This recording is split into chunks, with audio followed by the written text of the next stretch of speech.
ને એ છે દાદાજીની આંગળી. એ ઉંમરે બાળકની સમગ્ર દુનિયા આંગળીના ટેરવે જ હોય છે ને. સમયની સાથે આંખોમાં જોમ આવે અને નજર પાંખો ફફડાવી ઉડે ને ત્યારે જ દુનિયા આંગળીના ટેરવેથી અળગી થાય છે. અને પછી એ જીવનના દરેક તબક્કે બધા જ રસમયો છતાં કરવા માટે હંમેશા દાદાજીની આંગળી જ પહેલી ઉચકાય છે. મમ્મી ભલે ને ના પાડતી હોય તો એ દોડીને દાદીમાના ખોળામાં ભરાઈ અને છાનામાના આખી મોંમાં મૂકી દીધેલી એ બંટા ગોળીની મીઠાશ આગળ દુનિયાની તમામ મીઠાશ ફીકી પડે. સફેદ વાળ, બોખું મોઢું, જાડા કાચના ચશ્મા અને વાંકી વળી ગયેલી કમરમાં જે જાજરમાન લાગે ને તે હંમેશા આપણા દાદાજી હોય છે. અને જે સ્વરૂપવાન લાગે ને એ હંમેશા આપણા દાદીમાં હોય છે. બંધ માનીને જુઓ તો નાનકું, પણ ખુલ્લું ધારીને જુઓ તો અધધ આકાશ છે એ ખોળામાં. મને દેખાય છે નિજાનંદના પાઠ ભણાવતી એક પોતીકી સ્વતંત્ર શાળા છે એ ખોળામાં. રંગબેરંગી મધુર પુષ્પોનો રસ ચખાડે એવો નિશાત છે ત્યાં. ગાય, પોપટ, ચકલી કે સસલાના ગીતો અને વાર્તાઓનું કાવ્યમય ગ્રંથાલય છે ત્યાં. આપણા સંસ્કૃતિના વારસાનું બેનમૂન નકશીદાર મંદિર છે ત્યાં. ડોશીમાના વૈદાનું દવાખાનું એ છે ત્યાં. અને વળી નીરવતામાં ગુંજારવ કરતું એ હલરડું એ છે ત્યાં. કહેવાય છે કે વીતેલા દિવસો ક્યારેય પાછા નથી આવતા, પરંતુ આવે છે, ચોક્કસ આવે છે. દાદા દાદી એમના સંતાનો મેળવી અને પ્રભુતા મેળવે છે, પરંતુ સંતાનોના સંતાનો મેળવી અને પોતાનું બચપણ પાછું મેળવી લે છે. વો કાગઝ કી કશ્તી, વો બારિશ કા પાણી. વિદ્યાર્થી જીવનની અંદર પણ નાની નાની ભૂલો બતાવવા માટે હંમેશા દાદાજીની આંગળી જ પહેલી ઉંચકાય છે. કારણ કે એ આપણી અંદર જોવા ઈચ્છે છે એક કાર્યક્ષમ, કાર્યસિદ્ધ અને કાર્યકુશળ વ્યક્તિત્વ અને એક ઉત્તમ ચારિત્ર્ય કે જેના તરફ દુનિયા ક્યારેય આંગળી ન ચીંધી જાય. દાદાજીની આંગળી એ હંમેશા સહૃદયતાથી ખમીરીના પાઠ અને ખુમારીના રસ્તા શીખવે છે. દાદાજી અને દાદીમાં આ બંનેની આંગળી અને ખોળો આપણા જીવનમાં એક અમૂલ્ય સ્થાન ધરાવે છે. કદાચ જનરેશન ગેપના કારણે ઘણી બધી વાતો આપણા દાદાજી કે દાદીમાની સમજ સુધી પહોંચવી મુશ્કેલ લાગે, છતાંય જ્યાં સુધી હેતુ ઉમદા અને સમજણ સ્પષ્ટ હોય ત્યાં સુધી પરિવારમાં ખટરાગને કોઈ અવકાશ નથી.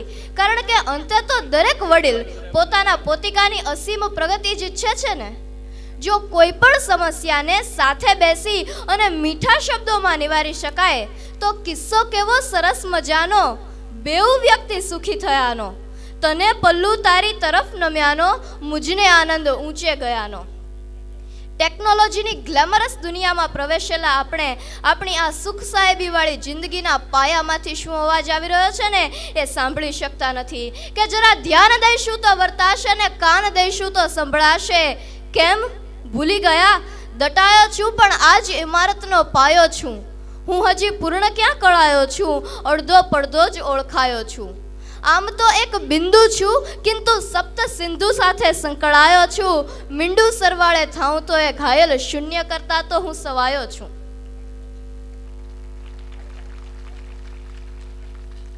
જો યુવાનીમાં પ્રવેશતા સુધીમાં આપણે ઉચકાયેલી એ આંગળીઓ દ્વારા એટલું સમજી લઈએ કે જાક જમાળ એ મહાનતા નથી, વાહવાહ એ પ્રતિષ્ઠા નથી અને પ્રાધાન્ય એ શ્રેષ્ઠતા નથી, તો ઉંચકાયેલી એ આંગળીઓવાળા આપણા ઉપદેશકારક વચનો ફાંસની જેમ વાગીને રક્ત નહીં કાઢે, વાંસની જેમ વાગીને મધુર જીવન સંગીત રેલાવશે. આપણા દાદા કે દાદીમાં દરેકને આપણા જીવનમાં એક એવું સ્થાન આપીએ કે આપણી બંને વચ્ચેનો એક સેતુ રચાય, એક સમન્વય થાય. એક એવો સમન્વય કે તમે આપજો આશીર્વાદ ને અમે આપશું દાદ, એકબીજાનો અનુભવીશું આપણે અંતરનાદ. તમે શીખવજો સંસ્કૃતિને સંસ્કારોના પાઠ, ગીતાજીનો સાર વળી પંચતંત્રના બોધ પાઠ. અમે શીખવશું ટેકનોલોજીના ટેકનિકલ ઠાઠ, દાદીમાનું વૈદું તમે તો અમે 108. આપણા ઘરમાંથી ગુંજશે સંપનો શંખનાદ અને આપણું કુટુંબ રહેશે અખંડિત આબાદ.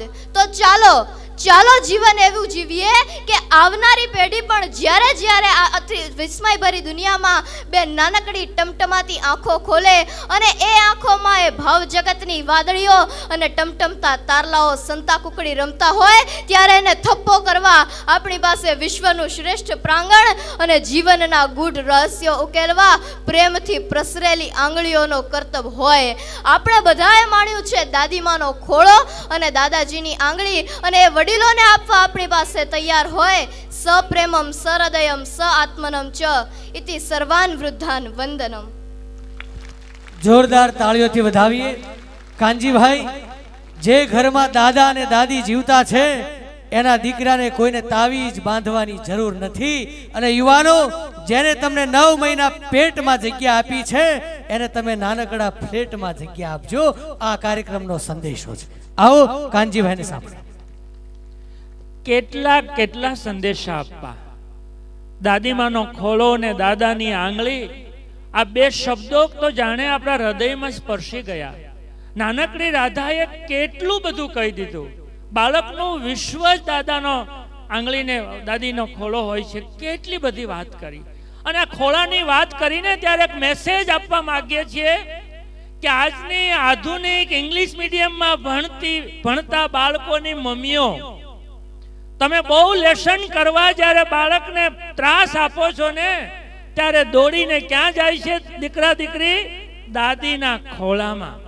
અને દાદીમાં હાથ ફેરવતા ફેરવતા એમ કે હવે તારું લખવાનું રહેવા દે, ભલે અહીંયા બેઠો. આટલું કે ત્યાં સુધી વાંધો નથી. વારંવાર છોકરો દોડીને દાદીના ખોળામાં જાય ત્યારે ઓલી મમ્મી એમ કે આ છોકરાને તો તમે જ બગાડ્યો છે. ત્યારે દાદી ઉપર આભ તૂટી પડે છે, વીજળી તૂટી પડે છે. આ દાદા દાદીની લાગણી તો સમજો. તમારા બાળકોને સમજણ મળશે, તમારા બાળકોને સંસ્કાર મળશે. જિંદગીમાં ડિગ્રીની કિંમત નથી, દાદીએ આપેલી સમજણથી માણસ બનાય છે.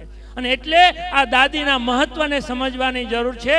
અને એટલે જ આ 15,000 લોકોમાં જે લોકો 91 વર્ષથી વધુ ઉંમરના દાદા દાદી છે, આ સ્ટેજમાં જમણી બાજુ બેઠા છે, એનું આપણે પહેલા સન્માન કરવું છે.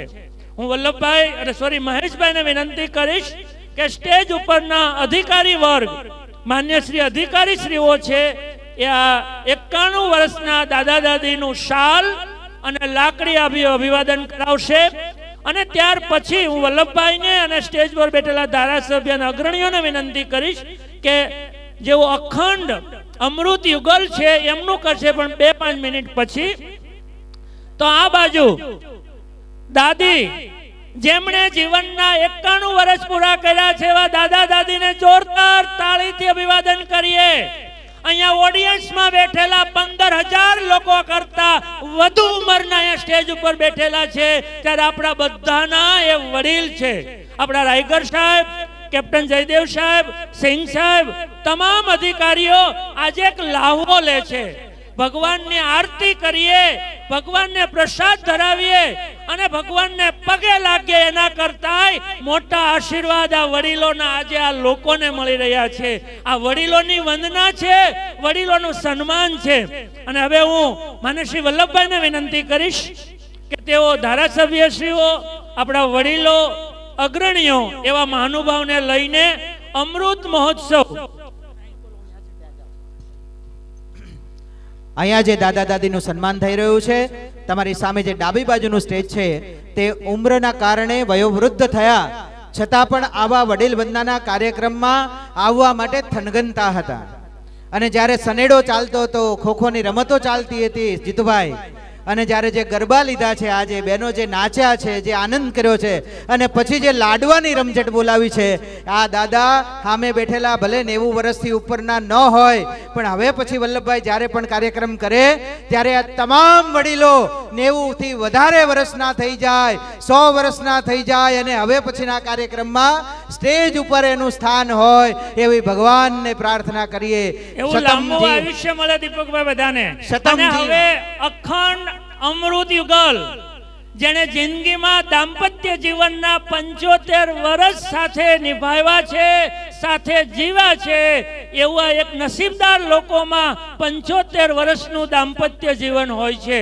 નાના નાની સંઘર્ષ, નાની નાની મુશ્કેલીઓ એ દાંપત્ય જીવનના પ્રશ્નોને પાર કરતા કરતા લીલી વાડી જેના આંગણામાં રમે છે એવા દાદા દાદી કે જેમના અખંડ અમૃત યુગલ આપણે નામ આપ્યું છે, જેણે દાંપત્ય જીવનના 75 વર્ષ પૂરા કર્યા છે, એને આપણા અગ્રણી મહાનુભાવ માનસશ્રી વલ્લભભાઈ, માનસશ્રી પરેશભાઈ પટેલ, માનસશ્રી ગોવિંદભાઈ, માનસશ્રી લાલજીભાઈ પટેલ, ધારાસભ્યશ્રીઓ પ્રભુદાસભાઈ પટેલ, તમામ અગ્રણીઓ એક લાહવો લે છે. અને મેં એવું કીધેલું ન કે મંદિરમાં ભગવાનને પગે લાગવા કરતાય આજે તો એવું લાગે છે કે કેટલા ભગવાનને આપણે પગે લાગી રહ્યા છીએ. આપણી સંસ્કૃતિનો વારસો જેણે આપણને આપ્યો છે, આપણી પરંપરાની જાણકારી જેમણે આપી છે, અરે આપણો માનવ દેહ જેમના થકી અસ્તિત્વ પામ્યો છે એવા વડીલોને કોટી કોટી વંદન. જેણે જીવનના 92 વર્ષ પૂરા કર્યા, 114 વર્ષ પૂરા કર્યા, અને જેમણે 100 વર્ષ પૂરા કર્યા, લગ્નના 75 વર્ષ પૂરા કર્યા, અને છતાંય હજુ સજોડે છે, સાથ નિભાવ્યો છે એવા તમામ અહીંયા અમૃત યુગલો છે કે જેમણે આ 75 વર્ષ પૂરા કર્યા. એમને પણ ખૂબ ખૂબ અભિનંદન. દીપકભાઈ, કાનજીભાઈ, મંચની સામે પણ એવા વડીલો આપણા બેઠા છે કે જેમને આજે જીવનના ઘણા બધા પ્રસંગો યાદ કરતા કરતા એમનું પણ આપણે સન્માન કરવું છે. હું રેડિયન્ટ ઇંગ્લિશ એકેડમીના સ્ટાફ, એમના આચાર્ય, શિક્ષકો અને જેમણે કન્યાદાતા બનીને પિતાની ભૂમિકા ભજવી છે મહેશભાઈની દીકરીઓ, 35 દીકરીઓને હું વિનંતી કરીશ મંચની સામે જે વડીલોને આપણે આમંત્રિત કર્યા છે તેમને પણ દાદાનું અને દાદીનું સન્માન અર્પણ કરશે. વાહ વાહ વાહ વાહ વાહ. એ વાળું પાણી થઈ ગયા મારો બાપ. હવાનું શિરામણ બધું થઈ ગયું, હાંજની વાળું થઈ ગઈ. નદીની રેતમાં રમતું નગર મળે કે ન મળે, ફરીથી આ દ્રશ્ય સ્મૃતિ પટ ઉપર મળે કે ન મળે, ભરી લો શ્વાસ એની સુગંધનો દરિયો, પછી આ માટીની ભીની અસર મળે કે ન મળે. બાકી ખૂણામાં ખાટલી, પાણીની માટલી, દવાની બાટલી, આપણી સંપત્તિ આટલી મોજ કરી લેજો મારો બાપ. અને જેટલા શ્વાસ આપણા લેવાયેલા પ્રેમથી આમ ટકાટક. ત્વમેવ માતા ચ પિતા ત્વમેવ ત્વમેવ બંધુ ચ સખા ત્વમેવ ત્વમેવ વિદ્યા દ્રવિણમ ત્વમેવ ત્વમેવ સર્વમ મમ દેવ દેવ મમ દેવ દેવ. આજે વડીલો જ આપણા દેવ બન્યા છે.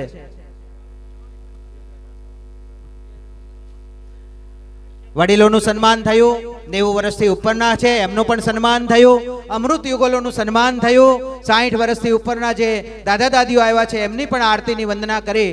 પરંતુ અમારા સ્ટેજની જમણી બાજુ, આ બાજુ દેહદાતા પરિવાર બેઠેલો છે, જેમણે જીવતે જીવ પોતાનું શરીર મૃત્યુ પછી મેડિકલમાં ભણતા એ વિદ્યાર્થીઓને અર્પણ કર્યું છે કે જે સંશોધન કરીને આવનારા સમયમાં લોકોની આરોગ્ય સેવા પૂરી પાડે. અમારે રાખ નથી બની જવું, પણ અમારું દેહ દાન કરીને લાખ થઈ જવું છે.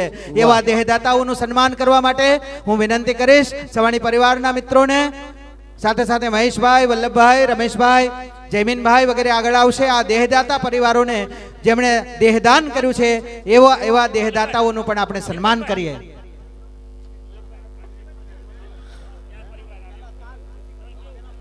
પેલી બાજુ.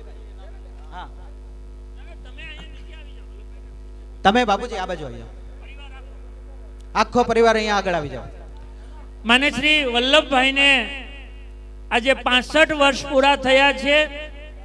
આપણે પણ એક જીવનનો આનંદ અહીંયા ઉજવવો છે. આગળના સ્ટેજ ઉપર બાપુજી આવો. અને એટલે જ વલ્લભભાઈ, એમનો પરિવાર, એમના ભાઈઓ, દીકરાઓ, તમામ નાના મોટા સૌ પરિવારજનો અહીંયા સ્ટેજ પર આવશે અને 65મા વર્ષે પણ કેક કાપીને જીવનનો એક મહોત્સવ, વડીલ વંદનાનો ભાવ જ એ છે કે આજથી હવે પછીની જિંદગીનો આજે પહેલો દિવસ છે તો જન્મ દિવસ જેટલો જ આનંદ થવો જોઈએ.